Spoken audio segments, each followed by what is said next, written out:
I 35M cheated on my wife 36F. She left without telling me anything. Part 1. The Anatomy of a Ghost. I've come to realize that I'm the villain of my own story. It's a bitter pill to swallow, especially when you still wake up every morning reaching for someone who hasn't been there for 730 days. I know I screwed up. I am painfully aware of every single one of my faults, every lapse in judgment, and every moment I took her for granted. She and I had something beautiful. It wasn't just a relationship. It was a decade of shared breath. We met when we were practically kids, full of dreams and carrying nothing but student debt and hope. 2 years of dating, followed by 8 years of marriage. We were the couple people looked at and thought, they've made it. We had the shorthand language, the inside jokes that no one else understood, and a rhythm to our lives that felt unbreakable. But I destroyed that image. I took a sledgehammer to the foundation of our home. I made a catastrophic mistake. I cheated. It sounds so clinical when you say it out loud, doesn't it? Infidelity, adultery. In reality, it was just once. One damn time with a woman from my gym, whose last name I don't even remember. She meant absolutely nothing to me. It wasn't a romance. It wasn't an affair. It was a moment of pure, idiotic weakness. A lapse in character that I will spend the rest of my life trying to understand. But meaning nothing doesn't change the fact that I broke the most sacred promise I ever made. I traded 10 years of loyalty for an hour of nothingness. I still don't know exactly how she found out. That's the ghost that haunts me the most. I never got the chance to ask, because I haven't been able to look her in the eyes since that day. I assume she found a message, a notification, or maybe she just saw the guilt written all over my face. I came home that afternoon expecting the usual, the smell of whatever she was cooking, the sound of some Netflix show in the background. But the air in the house was different. It felt thin, cold, static. It didn't take long to realize that the closets were half empty. Her shoes, her coats, her books, everything that made this house a home was gone. The silence was deafening. I remember standing in the hallway, calling her name, thinking maybe she was just playing a cruel joke. But as I walked through each room, seeing the empty spaces where her life used to be, the panic set in. My heart started hammering against my ribs, so hard I thought it would crack a bone. I called her over and over, my thumb shaking as I hit redial. But her phone didn't even ring. It went straight to that mechanical recording. This number is no longer in service. Then I saw the papers on the kitchen table, divorce papers, and tucked under them was a small, handwritten note. 5 words that have been burned into my brain for 2 years. This is what you do with cheaters. No explanation, no screaming match, just a total, surgical extraction from my life. Part 2, the 2-year limbo. For the first few months, I wasn't a man. I was a ghost haunting my own house. I spent every waking hour trying to find a way back to her. I called the lawyer listed on the papers, a man named Mr. Henderson, who became the only bridge between my world and hers. I must have called him 50 times in the first week.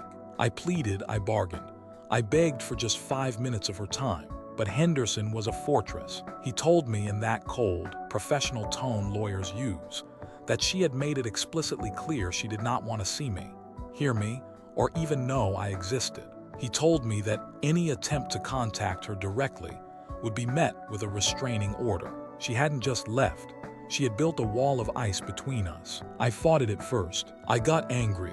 I yelled into the phone that 10 years couldn't end because of one afternoon. I told him we were the perfect couple. I pleaded for her to give me a chance to make her fall in love with me again, the way she did back when we were 21 and had nothing. I've seen other couples survive much worse. People survive years of betrayal. Why couldn't we be one of them? Why was I being thrown away like garbage after 8 years of marriage? But the indifference was the worst part.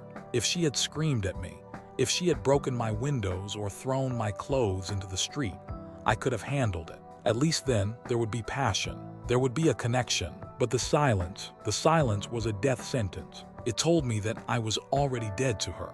I fell into a dark, bottomless hole. I started drinking just to stop the thoughts. I would sit in the dark in our living room, staring at the spot where her favorite armchair used to be, drinking until I couldn't feel my face. I went weeks without eating a real meal, surviving on protein shakes and bitterness. I was a zombie, functioning on autopilot at my engineering firm, only staying alive because of a tiny, delusional shred of hope that one day there would be a knock on the door and she would be standing there, ready to talk. My therapist tells me that this is what happens when you don't get closure. Your brain refuses to process the end.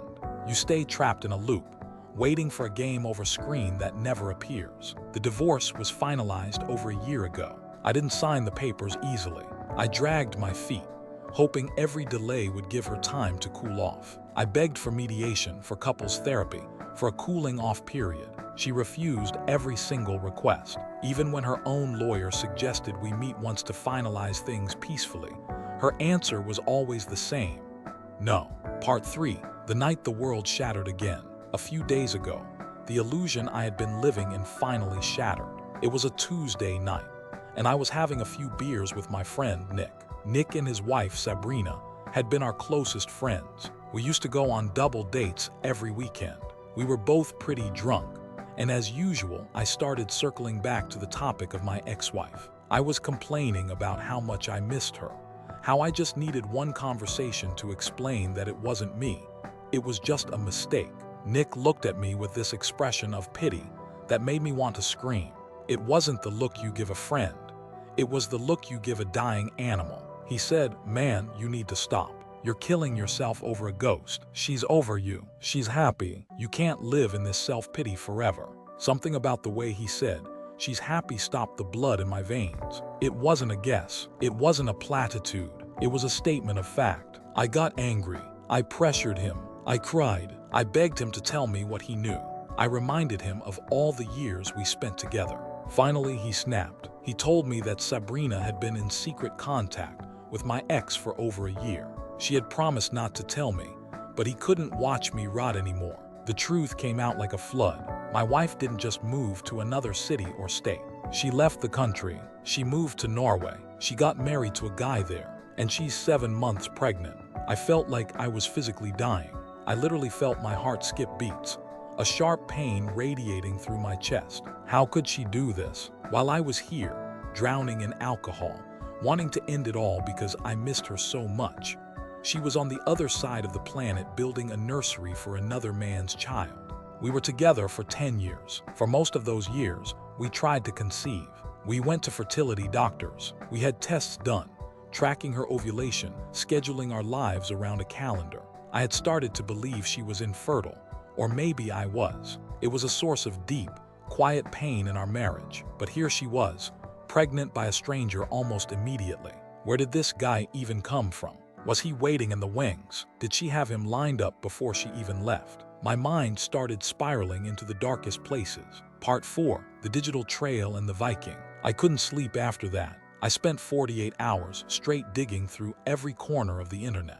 I knew my wife was a polyglot. She speaks 6 languages and always had a fascination with Norwegian culture and history. I used a burner Instagram account and started searching through every connection I could find. Old college friends, distant cousins, anyone who might have stayed in touch. Eventually, I found a lead. A woman with a rare Norwegian last name who was friends with one of my wife's cousins. I tracked her down to Facebook. Her profile was wide open, filled with photos of snowy mountains and wooden houses. I scrolled through her photos until I found it. A wedding photo. My ex-wife, dressed in a beautiful, simple white gown, hugging a man.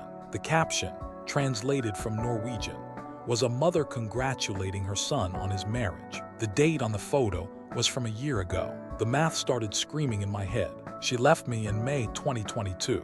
By February 2023, she was already in photos with this man, being introduced to his family as his partner, and shortly after they were married. That's only 9 months. How do you replace 10 years in 9 months? How do you go from happily married to married to someone else in less than a year? It took me longer than that just to stop smelling her perfume in the hallways. I looked at the guy. I wanted him to be a monster. I wanted him to be some old, rich guy she married for security. And he wasn't. He's very tall, very pale, with long hair and a thick beard. He looks like a cartoon Viking. He's an engineer just like me, which felt like a personal insult. but he's into heavy metal. That was the kicker. I always hated metal. I thought it was just noise. She loved it, but she stopped listening to it because I complained. I realized that this guy was giving her the parts of her life that I had suppressed. He was sharing the parts of her soul that I had dismissed. And then there was the pregnancy photo. She was standing in a forest, the light filtering through the trees, holding her bump. She looked radiant. She looked at peace. I went to the doctor myself after she left, and the test said I was fine.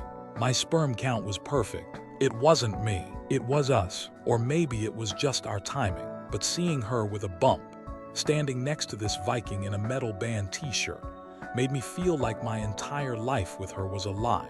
Like I was just a placeholder until the real man showed up. Part 5, the bitter end. I know what the comments say. I've read enough Reddit threads to know how this goes. People act like I'm an inanimate object, like I don't have feelings because I made one mistake. They say I never loved her, but you don't know my heart. You weren't there for the 10 years of laughter, the times I held her when she cried, the life we built from nothing. You can't kidnap the concept of love and tell me I don't feel it. I regret what I did every single second of every single day. People say she doesn't owe me a second chance. Maybe she doesn't, but is it fair to throw away a decade for one mistake? I wasn't a serial cheater. I didn't have a double life. I didn't get someone else pregnant. I was an idiot once. Are we really living in a world where there is no room for forgiveness? Where one moment of weakness erases 10 years of devotion? And to the new guy in Norway, I want you to know something. You only have a chance because I ruined mine. You didn't win her. You found a woman who was shattered and broken from a divorce she wasn't ready for. And you stepped into the vacuum I left behind.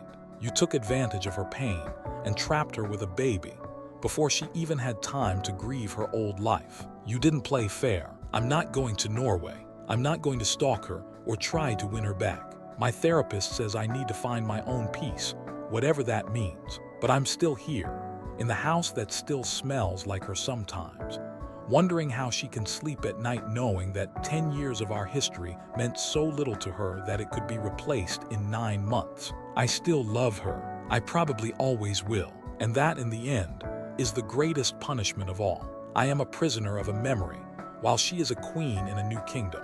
Drop a comment below and tell me what you would have done in his shoes. If you want more stories just like this, hit that subscribe button and leave a like on the video. It really helps the channel out.